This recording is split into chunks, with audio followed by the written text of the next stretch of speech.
Good morning, everyone. The next topic is limbs. The human body has two pairs of limbs, the forelimb or the arm and the hind limbs or the legs. मानव शरीर में दो जोड़ी अंग होते हैं जिन्हें फोरलिम्ब और hind limb कहते हैं। फोरलिम्ब में आपके हाथ आते हैं, भुजाएं आती हैं और हिंड लिम्ब में आपके पैर आते हैं। The thigh bone known as femur is the longest bone in the body. हमारे शरीर की सबसे लंबी हड्डी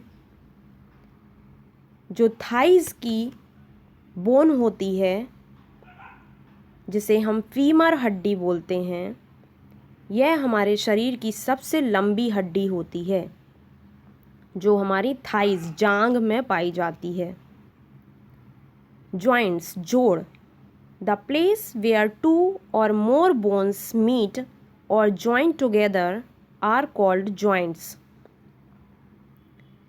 शरीर के वे भाग जहाँ पर दो या दो से अधिक हड्डियाँ आपस में मिली हुई रहती हैं, जुड़ी हुई होती हैं, उस जगह को हम जॉइंट कहते हैं, जोड़ कहते हैं। The bones are held together at the joints by strong tissues called ligaments. हड्डियाँ जिस मजबूत ऊतकों के द्वारा एक दूसरे से जुड़ी हुई होती हैं जोड़ पर, उन्हें हम अस्थिबंधन या लिगामेंट कहते हैं। लिगामेंट के द्वारा ही दो हड्डियाँ आपस में स्ट्रॉन्गली जुड़ी हुई होती हैं। Most of the joints are movable except the joints in the tooth socket and in the skull. बहुत सारे जॉइंट्स जो होते हैं वो मूवेबल होते हैं। मूवेबल मीन्स वो मूव करते रहते हैं, हिलते डुलते रहते हैं। मगर कुछ जगह की जो जॉइंट्स होते हैं वो मूवेबल नहीं होते हैं, इमूवेबल होते हैं, वो हिलते डुलते नहीं हैं। जैसे कि दांतों में पाए जाने वाले जोड़ या फिर खोपड़ी, स्कल, खोपड़ी के जो जोड़ होते हैं वो इमूवेबल होते हैं, हिलते डुलते नहीं हैं। सिर्फ निचला जबड़ा ही, जैसा कि आपको पहले टॉपिक में बताया कि निचला जबड़ा ही मूवेबल होता है, जिसके द्वारा हम बोल पाते हैं और खा पाते हैं। There are 4 types of movable joints. आपको 4 टाइप्स के मूवेबल जॉइंट्स के बारे में पढ़ाया गया है। ऐसे जॉइंट्स हैं ये 4 जो हिलते हैं, मूव करते हैं। द हिंग joint, the ball and socket joint, the pivot joint and gliding joint. सबसे पहले पढ़ेंगे हिंग joint. This type of joint allows movement in one direction only, similar to the hinges of a door. इस type के joint जो होते हैं, जो जोड़ होते हैं, वो एक डायरेक्शन में केवल मूव करते हैं। जैसे कि आपने देखा है दरवाजे में जो कब्जा लगा हुआ होता है उसके द्वारा ही दरवाज़ा खुलता और बंद होता है, पर वो उससे ज़्यादा नहीं जा पाता। जितना कब्जे का राउंड फिगर होगा वो उतने ही राउंड फिगर में दरवाज़ा घूमेगा, पर उससे ज़्यादा वो नहीं घूमेगा। केवल जितनी डायरेक्शन कब्जे की रहेगी वो एक ही डायरेक्शन में खुलेगा और बंद होगा, उसके अपोजिट नहीं खुलेगा। वैसे ही ये हिंग जॉइंट होते हैं, जैसा कि आप पिक्चर में देख रहे हैं। एक बेलन जैसी हड्डी होती है, उसके ऊपर उसके कवर जैसी दूसरी हड्डी होती है जो उसमें जॉइंट रहती है, और ये हिलते डुलते रहते हैं एक डायरेक्शन में। Bones in the elbow, knee, toes and fingers have हिंग जॉइंट। हिंग जॉइंट कौन कौन सी हड्डियों में पाए जाते हैं? हमारी एल्बो की हड्डी में, कोहनी की हड्डी में, जिसके द्वारा हम हाथ को बंद कर सकते हैं और खोल सकते हैं, लेकिन हम उसको पीछे नहीं मोड़ सकते, एक ही डायरेक्शन में खोलते और बंद करते हैं। वैसे ही नीज़ में पाई जाने वाली हड्डी, टोज़ में पाई जाने वाली हड्डी, और फिंगर्स उंगलियों की हड्डियां जो होती हैं वो हिंग जॉइंट में आती हैं, उनमें हिंग जॉइंट टाइप का जॉइंट होता है। नेक्स्ट है ball and socket joint. In this joint the ball like end of one bone fits into a cup like cavity या socket of the other bone. It allows movement in all direction.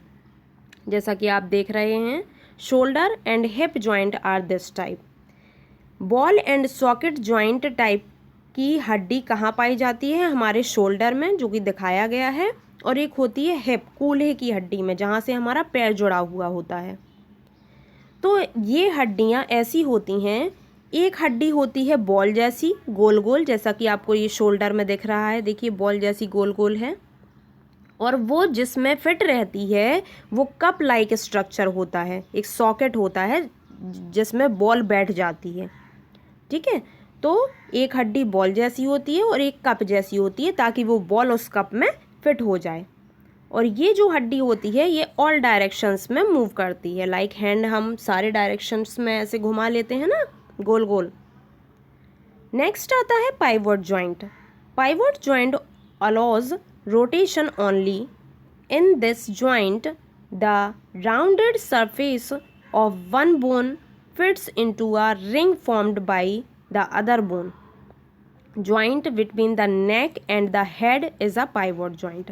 Pivot joint का example है आपका नेक, गर्दन, और आपका सिर। गर्दन और सिर कैसे जुड़ा हुआ होता है? एक रिंग लाइक स्ट्रक्चर होता है, एक हड्डी होती है रिंग जैसी, और वो रिंग जैसी जो राउंडेड हड्डी होती है वो क्या होती है? एक सॉकेट में बैठी हुई होती है, जैसा कि आपको दिख रहा है। देखिए कैसे होती है, एक हड्डी है वो रिंग लाइक स्ट्रक्चर में ऐसे फिट है। तो ये जो हड्डी होती है ये हमारे नेक और हेड में पाई जाती है। नेक और हेड का जो जॉइंट है वो पाइवोट जॉइंट कहलाता है।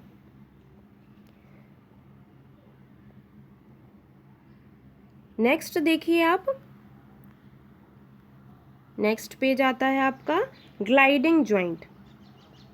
This joint allows the bones to glide over each other.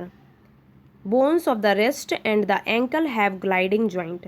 आप देख रहे हैं कि किस तरीके से यह दोनों तिरछी एक दूसरे से सटी हुई फिट रहती हैं एक दूसरे में। कैसे इसका सिरा जो है वो ढलान जैसा है, तिरछा है, और ये एक दूसरे में कैसे फिट रहती हैं। इस तरह की ग्लाइडिंग जॉइंट जो है वो पाई जाती है रिस्ट, कलाई में, और एंकल में। Okay, the study of bones is known as osteology. Osteology किसे कहते हैं? हड्डियों के बारे में जो स्टडी की जाती है, जिस चीज़ में स्टडी ऑफ बोन्स, हड्डियों की स्टडी जिसमें की जाती है उसे हम ऑस्टियोलॉजी कहते हैं। ऑस्टियो का मीन्स होता है बोन्स, हड्डी। हड्डी के बारे में जिसमें हम पढ़ते हैं वो ऑस्टियोलॉजी कहलाती है। नेक्स्ट है आपका नेम द फॉलोइंग। आपको कुछ वन वर्ड सब्स्टिट्यूशन दिए गए हैं जिनका आपको आंसर देना है। Like the framework of bones which protect the brain, जो हमारे ब्रेन की रक्षा करता है वो स्कल कहलाती है। खोपड़ी हमारे ब्रेन को प्रोटेक्ट करती है। The type of joint which allows rotation only, ऐसे जॉइंट्स जो रोटेशन करते हैं, सिर्फ गोल गोल घूमते हैं, उन्हें बोलते हैं pivot joint. The longest bone in the body की लॉन्गेस्ट बोन कौन सी होती है? Femur. The thin flat and curved bones which form a protective case around the heart and the lungs. ऐसी कौन सी थिन फ्लैट और कर्व्ड बोन्स होती हैं जो कि प्रोटेक्टिव केस बनाती है हमारे हार्ट और लंग्स के लिए? तो वो होती हैं रिब्स जो होती हैं वो रिब केज बनाती हैं ताकि हमारा हार्ट और लंग्स प्रोटेक्ट रहे। The strong tissue which hold the bones together at the joint. Strong tissues जो होते हैं, ऐसे कौन से स्ट्रॉन्ग टिश्यू होते हैं जो जॉइंट्स पर बोन्स को एक दूसरे से जोड़े रखते हैं? वो होते हैं लिगामेंट्स। नेक्स्ट आता है आपका द सर्कुलेटरी सिस्टम। मतलब परिसंचरण तंत्र। The circulatory system is responsible for transportation of substance to and from various parts of the body. This system comprises of the heart, blood and blood vessel. जो हमारा परिसंचरण तंत्र होता है, इसका काम होता है हमारे शरीर के विभिन्न भागों तक सारे पदार्थों की, जो उपयुक्त पदार्थ हैं, जो चाहिए है, रक्त को पहुंचाना, सारे मिनरल्स को पहुंचाना, तो ये सब काम हमारे सर्कुलेटरी सिस्टम का रहता है।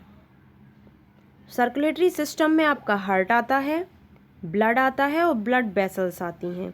ये तीनों मिला के हमारा सर्कुलेटरी सिस्टम बनता है। इसकी फर्स्ट हेडिंग है द हार्ट। हार्ट पढ़ेंगे हम, हृदय। हृदय का क्या कार्य होता है और जो हार्ट होता है, हृदय होता है, वो कैसे ब्लड को प्यूरिफाई करता है,